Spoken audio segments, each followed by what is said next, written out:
श्रीगुरुभ्यो नमः। हरिः ओम।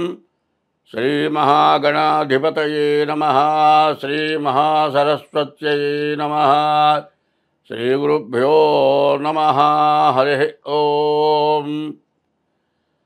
अज्ञानतिमिरान्धस्य ज्ञानाञ्जनशलाकया चक्षुर्मीलितं येन तस्मै श्रीगुरवे नमः। విశ్వావసనామ సంవత్సర శుభాకాంక్షలు. అందరూ కూడా ఈ సంవత్సరం ఆయురారోగ్య ఐశ్వర్యాభివృద్ధి కలిగి సకల సద్గుణ సంపన్నులై భక్తి జ్ఞాన వైరాగ్యాదులు కలిగి అరోగులై రోగం లేనటువంటి వాళ్ళై మంచి జ్ఞానం కలిగి మంచి అభివృద్ధి సాధించాలి అని చెప్పి ఆ పరమేశ్వరుణ్ణి వినయ భక్తిపూర్వకంగా విశ్వావసనామ సంవత్సరానికి అందరూ కూడా బాగుండాలి అని నమస్కరిస్తూ శుభాకాంక్షలు తెలియపరుస్తున్నాను. అయితే యకర్త జగతాం భర్త సంహర్త మహసాం నిధి ప్రణమామి తమాదిత్యం బహిరంతస్తమోపహం. యకర్త కర్త అయినటువంటి వాడు, అందరినీ రక్షించేటువంటి వాడు. జగతాం భర్త, జగత్తు మన ఇండియా కాదు, అన్ని దేశాలకి, మరి అన్ని దేశాలకి కూడా జగత్తు మొత్తానికి భర్త అనగా భరించేటువంటి వాడు. అన్ని దేశాలకి భరాయించగలిగినటువంటి భర్త అనేటువంటి వాడు యకర్త జగతాం భర్త సంహర్త, అందరినీ రక్షించేటువంటి వాడు. మహసాం నిధి, ఒక పెద్ద నిధి, ఒక బంగారపు కొండ చాలదు, మేరు పర్వతం చాలదు, అన్నిటినీ మించినటువంటి నిధి కలిగినటువంటి వాడు యకర్త జగతాం భర్త సంహర్త, అందరినీ సంరక్షించేటువంటి వాడు. సంరక్ష మహసాం నిధి, అటువంటి గొప్ప నిధి ఆయన దగ్గర ఉంది. మహసాం నిధి ప్రణమామి తమాదిత్యం, నమస్కారం చేస్తున్నాను. ఆదిత్యం, ఆదిత్యం అనగా ఆదిత్యోర్కో రవిర్భానుర్భాస్కరశ్చ దివాకరః మార్తాండ సవిత హేళక్షే తీక్ష్ణాంశుర్మిహిరో రవి అని సూర్య భగవానుడు అందరికీ, ప్రతి దేశానికి, ప్రతి స్థలంలో కనపడేటువంటి భగవానుడు. అన్ని మతాలకు, అన్ని కులాలకు, ప్రతి జీవరాశికి కూడా కనపడేటువంటి భగవానుడు. ఆయన లేకపోతే ఏమీ జరగదు. అటువంటి సూర్య భగవానుడు ఏమంటారు? ఆదిత్యోర్కో రవిర్భానుర్భాస్కరశ్చ దివాకరః మార్తాండ సవితా హేళిస్తీక్ష్ణాంశుర్మిహిరో రవి. 12 పేర్లు ఉన్నాయి ఆయనకి. ఆదిత్య, అర్క, రవి, భాను, భాస్కర, దివాకర, మార్తాండ, సవిత, హేళి, తీక్ష్ణాంశు, మిహిర, రవి. ఇట్లా 12 పేర్లు కలిగి ఉన్నటువంటి సాక్షాత్తు అన్ని మతాలు కలిసి ఆయన్ని గుర్తుపెట్టు, ఆయన్ని దేవతగా పూజించి అన్ని మతాలు కూడా ఏకమై ఆ సూర్య భగవానుని ప్రార్థిస్తూ ఉన్నాం. అయితే ఈ సూర్యచంద్రుడు వల్ల మరి రాత్రి పగళ్ళు, పక్షాలు, నెలలు, సంవత్సరాలు ఇవన్నీ కూడా వస్తున్నాయి. అటువంటి సంవత్సరాల్లో ఇప్పుడు విశ్వావసునామ సంవత్సరం 2025 మార్చి నుండి ఒక సంవత్సరం విశ్వావసు నామ సంవత్సరం. ఈ విశ్వావసునామ సంవత్సరం వస్తుంది. ఈ విశ్వావసునామ సంవత్సరం మార్చి 30వ తారీఖున విశ్వావసునామ సంవత్సరం. ఈ విశ్వావసునామ సంవత్సరంలో ముందుగా భగవానుని ప్రార్థిస్తున్నాం. శ్రీకళ్యాణగుణావహం ఈ విశ్వావసనామ సంవత్సరం మనకు ఎట్లా జరగాలి అనేది ఒక నిర్ణయం ఉంది. శ్రీకళ్యాణ గుణావహం. కళ్యాణం అంటే పెళ్ళని కాదు, అందరి ఇళ్లల్లో కూడా శుభకార్యాలు, వివాహం కావచ్చు, ఒక ఇల్లు కట్టుకోవచ్చు, మరి పెళ్లి చేసుకోవచ్చు, ఒక సంతానం కలగచ్చు, ఒక దైవ పూజ, ప్రత్యేకమైన దైవ పూజ చేసేవన్నీ కూడా శ్రీకళ్యాణ గుణావహం. శ్రీకళ్యాణం జరగాలి. రిపుహరం. ఈ సంవత్సరం అంతా కూడా రిపులు, శత్రువులు అనేవాడు లేకుండా ఉండాలి. అంటే శత్రువులు నశించిపోవాలని కాదు, శత్రుత్వం అంతా పోయి అందరం కలిసి మంచిగా జీవించాలి. రిపుహరం. దుస్వప్న దోషాపహం. కళలు రాత్రిపూట వస్తుంటాయి, చెడు కళలు వస్తుంటాయి. ఆ కళ వచ్చి నిద్ర లేచిన తర్వాత ఆ రోజు కాదు, 2 రోజులు 3 రోజుల దాకా కూడా ఆ వచ్చిన దుష్ట కళ, చెడు కళ జీవితంలో చూడకూడనటువంటి కళ వస్తుంది. ఆ కళ 3 రోజులైనా 4 రోజులైనా ఏ ఒక మనిషిని గురించి వస్తుందో తను ఏదో చచ్చిపోయినట్టు అట్లా వస్తుంది. ఆ మనిషి కనపడేటంత వరకు కూడా, ఆ మనిషితో మాట్లాడేంత వరకు కూడా ఆ బాధ దుఃఖం పోయినటువంటి కళ దుస్వప్న దోషాపహం. అటువంటి దుస్వప్నాలు రాకుండా ఉండాలి. గంగా స్నాన విశేష పుణ్యఫలదము. ఈ సంవత్సరంలో కుంభమేళ వచ్చింది. ఈ కుంభమేళ గంగా, యమున, సరస్వతి ఆ నదులు కలిసే చోట అందరూ కూడా స్నానం చేస్తున్నారు. దీన్ని గంగా స్నానం అంటారు. గంగా, యమున, సరస్వతి 3 నదులు కలిసే చోట స్నానం. గంగా స్నాన విశేష పుణ్యఫలదం. గంగా స్నానం చేస్తే సమస్త పాపాలు కూడా తొలగిపోతాయిట. కానీ అందరూ కూడా కుంభమేళాకి వెళ్ళలేకపోయి ఉండొచ్చు. కానీ ఈ పంచాంగ శ్రవణం వింటే గంగా స్నానం చేసినటువంటి పుణ్యం వస్తుందిట. గంగా స్నాన విశేష పుణ్యఫలదం గోదాన తుల్యండ్రుణాం. దూడతో కూడిన గోవుని దానం చేసిన పుణ్యం కూడా ఈ పంచాంగం వింటే వస్తుందిట. గోదాన తుల్యండ్రుణాం ఆయుర్వృద్ధితముత్తమము. ఆయుష్ పెరుగుతుందిట. శుభకరం. అన్నింతా శుభంగా ఉంటుంది సంవత్సరం మొత్తం. ఆయుర్వృద్ధితముత్తమం శుభకరం సంతాన సంపత్ప్రదం. మంచి సంతానం కలిగి, మంచి బుద్ధులు వచ్చి, మంచి జ్ఞానం కలిగి, బాగా చదువుకొని తల్లిదండ్రులకి కీర్తి ఎట్లా ఉంటుందంటే, పిల్లవాడు చాలా గొప్పవాడైతే నాయన నువ్వు ఎవరి పిల్లవాడివయ్యా, మీ తల్లిదండ్రులు ఎవరో అని అడుగుతారు. సంతాన సంపత్ప్రదం అంతా అంటే మంచి సంతానం వచ్చి, సంతానం కలిగి నానాశాస్త్ర సుసాధనం అనేక రకాల శాస్త్రాలు ఉన్నాయి. ఈ పంచాంగ శ్రవణం చేస్తే ఎన్నో శాస్త్రాలు చదివినంత ఫలితం ఇస్తుందిట. పంచాంగమాకర్ణ్యత. ఈ పంచాంగం వింటే మరి నానాశాస్త్ర సుసాధనం సముచితం, చెప్పకుండానే విని వస్తాయిట. పంచాంగమాకర్ణ్యతాం. సంవత్సరాల పండుగ రోజు ఇప్పుడు చెబుతున్నది పొద్దున్నే సూర్యోదయానికి ముందుగా లేచి స్నానం చేసి ఈ పంచాంగ శ్రవణం చేయాలి.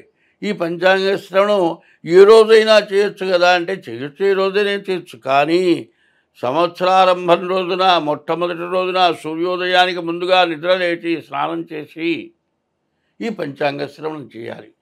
అయితే ఈ పంచాంగ శ్రవణం చేసే ముందు ఏమి చేయాలి? తల మీద స్నానం చేయాలి.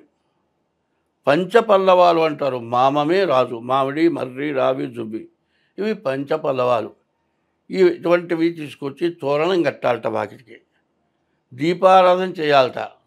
ఆ దీపారాధన చేసి దీపం జ్యోతి పరబ్రహ్మము దీపం జ్యోతి పరాయణో దీపే నాహరదే పాపం సంధ్యాదీపం సరస్వతి భగవతి భారతి నిక్షేషజాడ్యాపహ. ముందు జ్యోతి బ్రహ్మస్వరూపం. బ్రహ్మజ్ఞానంతో బ్రాహ్మణ అన్నారు. బ్రహ్మజ్ఞానం అంటే బ్రాహ్మడే కాదు, బ్రహ్మజ్ఞానం అనేదానికి ఎవరికైతే అన్నీ తెలిసినటువంటి వాళ్ళు. వేదాంతం అనగా అర్థం ఏంటంటే వేదంలో ఉండేటువంటి సమస్యలన్నీ కూడా తెలుసుకున్నటువంటి వాళ్ళు బ్రహ్మజ్ఞాన పరులు అంటారు. అటువంటి బ్రహ్మజ్ఞానం కలిగి ఉండటానికి దీపారాధన వెలిగించి దేవుడి దగ్గర దేవుడికి నమస్కారం చేయాలి. అది ఎట్లా ఉంటుందంటే, జన్మనా జాయతే శూద్ర, బ్రాహ్మణైన వాడు పుట్టేటప్పుడు శూద్రుడిగా పుట్టాట. కర్మణా జాయతే ద్విజ, వాడు చేసే ప్రవర్తన పెద్దవాళ్ళు తల్లిదండ్రులైనటువంటి వాళ్ళు ఎట్లా ప్రవర్తించాలి, పొద్దున్నే నిద్ర లేవాలి, స్నానం చేయాలి, దేవుడికి దండం పెట్టాలి, తల్లిదండ్రులకు దండం పెట్టాలి, ఇవన్నీ నేర్పుతారు పెద్దవాళ్ళు. బ్రహ్మజ్ఞానంతో బ్రాహ్మణ అంటే ఎట్లా ఉంటారు? పుట్టినప్పుడు జన్మనా జాయతే శూద్ర, పుట్టేటప్పుడు శూద్రుడిగా పుట్టాడు.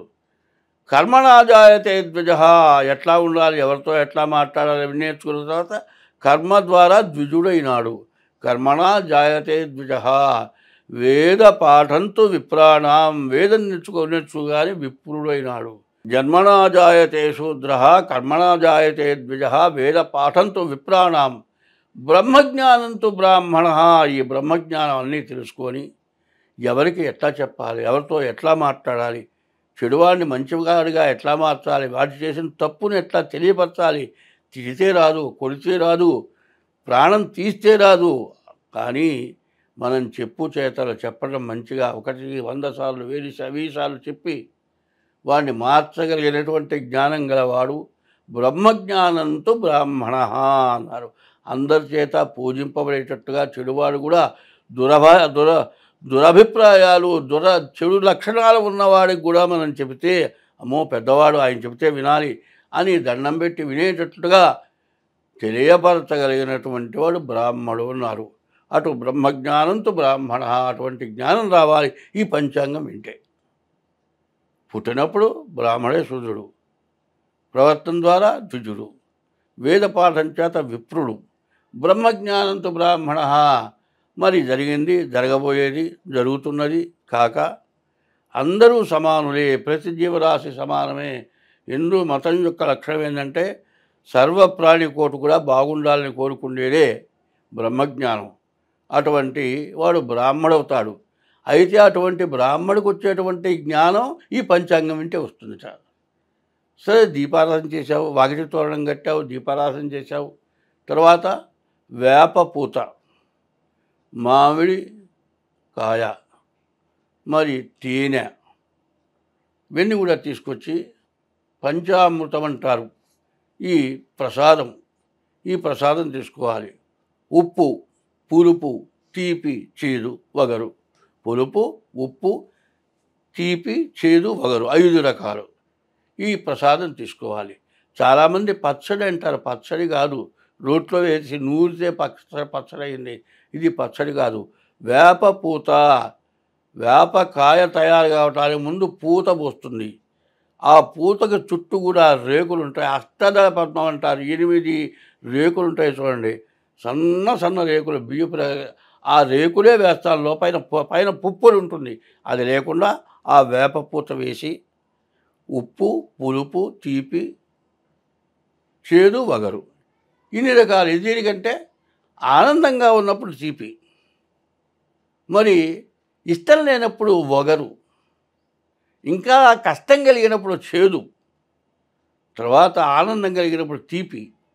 ఇన్ని రకాల బాధలు ఈ సంవత్సరాల నుంచి అన్నీ జాగ్రత్తగా అన్నీ సమకూర్చుకొని అన్నీ సర్దుబాటు చేసుకొని అందరితో కలిసి అందరం మమేకంగా చెడువాళ్ళు మంచివాళ్ళం కూడా కలిసి ఇక ఎటువంటి చెడు కలగకుండా ప్రవర్తించేదే ఈ పంచాంగ శ్రవణం.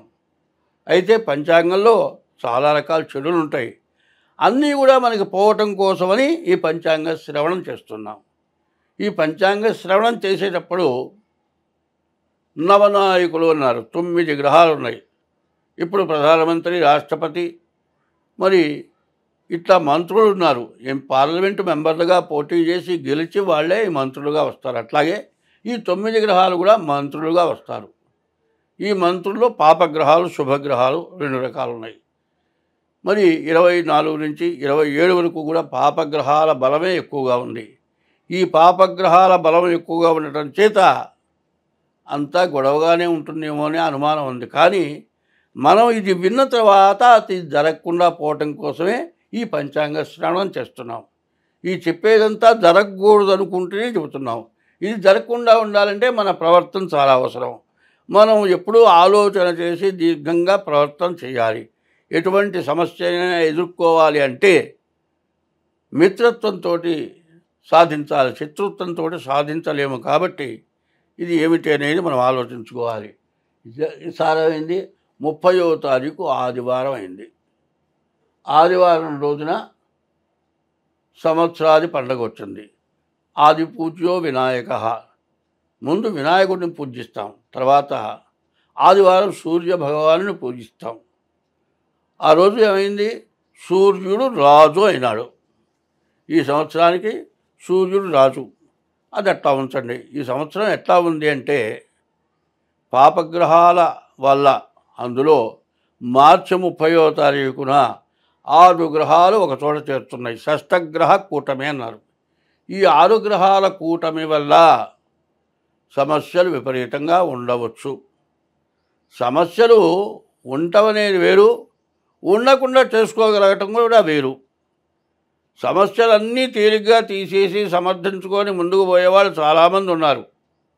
ఇవాళ మనం ఆలోచిస్తే ఉన్నటువంటి ప్రధానమంత్రులందరిలోకి కూడా మోదీ గారు ఎన్నో కష్టతరమైనటువంటి వాటినన్నిటిని కూడా సాధించాడు. అయితే ఊరికినే సాధించలా, ఎంతో కష్టపడితే, ఎంతో మంచిగా ప్రవర్తిస్తే మరి ఇంతవరకు సాధన జరిగింది. ఇది ఎందుకు జరుగుతోందంటే వాళ్ళ స్వతంత్రంగా వాళ్ళ బుద్ధి పెట్టి వాళ్ళు కావాలని చేస్తున్నారు అనుకోవడం చాలా పొరపాటు. దారిన వెళుతూ ఉండగా మరి పోతూ ఉండగా ఏమవుతుంది, రోడ్డు వెంబడి చెట్లు ఉంటాయి. ఆ చెట్టు కొమ్మ వచ్చి కంటికి తగిలి కన్ను పోతుంది. అదేమన్నా కంటికి తగలాలని పోతున్నామా, లేదు. పోతూ పోతూ ఉండగా కాలు దారి కింద పడ్డాం అనుకోండి, అది కావాలని చేసుకుంటున్నామా, లేదు. అది దానంతటా అది జరుగుతుంది. అటువంటిది ఏది జరగకుండా ఉండగలిగేటట్లుగా మరి మన భారతదేశం మరి 5 సంవత్సరాలు కూడా అయిపోయి మరి కొత్త సంవత్సరం ప్రారంభమైంది. అన్ని విధాలా బాగుంది. మరి ఇటువంటి రోజులు మనకు ఎందుకు వచ్చినాయి అంటే మరి హిందూ దేశం ఎట్లాంటిదంటే అందరం బాగుండాలి, అందరిలో మనం ఉండాలి అనేటువంటి ఉద్దేశంతో మనం బాగున్నాం. ఇప్పుడు ఈ పాపగ్రహాల వీక్షణ వల్ల అధికార పక్షం అన్నారు, పరిపాలన చేసేది అధికార పక్షం. అధికార పక్షం అందరూ ఒకటిగా ఉంటారు. కానీ అధికార పక్షంలో కొంతమంది అధికార పక్షాలనే ఎగర్తించే లక్షణంలో కొంతమంది ఉంటున్నారు. చేసే పరిపాలనని విమర్శించే వాళ్ళు తయారవుతున్నారు. అయితే సహజంగా ఏముంటుందంటే ప్రతిపక్షం అధికార పక్షాన్ని విమర్శిస్తుంది, కానీ అది జరగట్లే. ప్రతిపక్షం కూడా విమర్శిస్తుంది, అధికార పక్షం విమర్శిస్తుంది. దీనివల్ల సమస్యలు వస్తున్నాయి.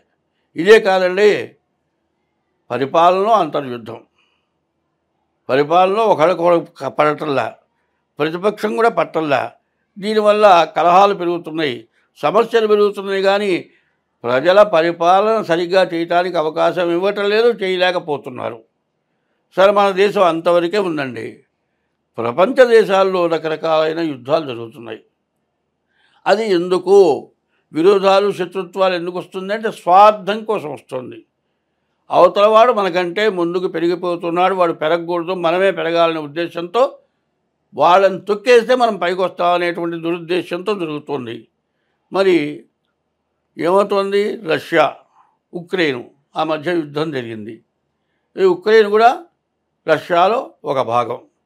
వాళ్ళు అన్నదమ్ముల్లాగా విడిపోయినారు. వాళ్ళకే ఏదో సమస్యలు వచ్చినాయి.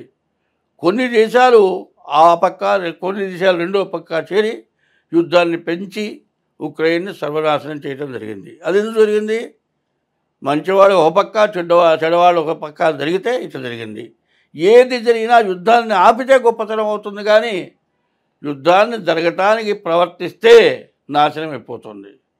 అటువంటి సమయంలో కూడా మన దేశ ప్రధాని యుద్ధాన్ని ఆపడానికే ప్రవర్తించారు. కాబట్టి ఇట్లాంటి మంచి ప్రవర్తన కలిగి మనమంతా ఉండాలి, అందరం బాగుండాలి.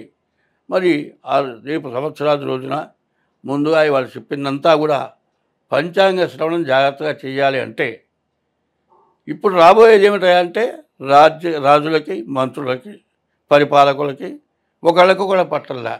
ఇంట్లో భార్యాభర్తలకి, తల్లిదండ్రులకి, భార్యాభర్తలకి, భార్యాభర్తలకి, తల్లి పిల్లలకి, తండ్రి పిల్లలకి, పక్క ఇంటి వాళ్ళకి ఇట్లాంటిది గొడవలు బయలుదేరి తగాదాలు పడి, మరి తగాదాలతో ఆగిపోయినవి పోగొనివి కొన్ని ఉన్నాయి, కొట్టుకుంటే ఆగిపోయినవి కొన్ని ఉన్నాయి, కొట్టుకోకుండా కొట్టుకుపోతే క్రిమినల్కి పోతే ఆగినవి కొన్ని ఉన్నాయి, క్రిమినల్కి పోయినా ఎన్ని సంవత్సరాలు జరిగినా ఆగనటువంటివి ఉన్నాయి.